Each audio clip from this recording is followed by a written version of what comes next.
Welcome. This is B1's motivation.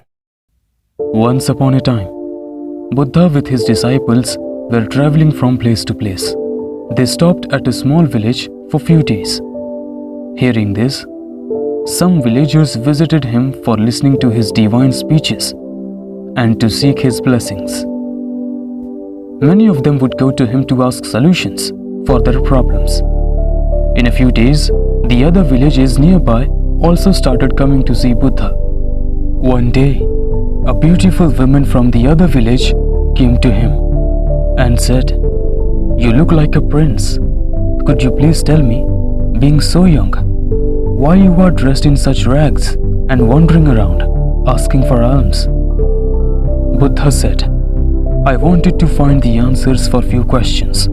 Our body is currently young and attractive, but one day it will get old, become unwell, and eventually pass away. I have to find out the reason for sickness, old age, and death. That's why I left my palace and took retirement." After hearing those words, she was very impressed by Buddha. She invited Buddha for a meal. Buddha accepted her invitation and went to her house. Soon, this news spread like a fire throughout the village. After knowing this, the villagers shocked and didn't believe and thought that how can Buddha visit her home?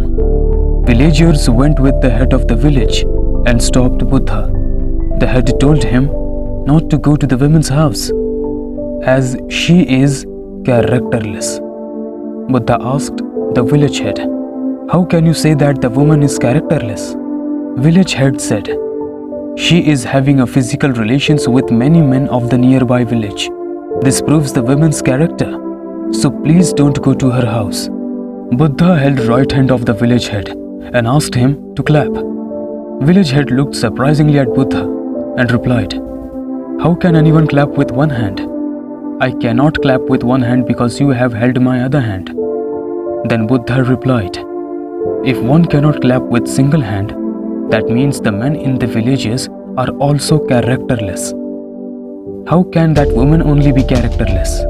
If the men in the village have a good character, then this woman would have been different.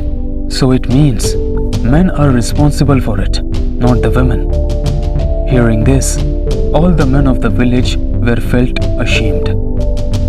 Then Buddha said, "If we want to live in a good society, then we all must need to improve ourselves.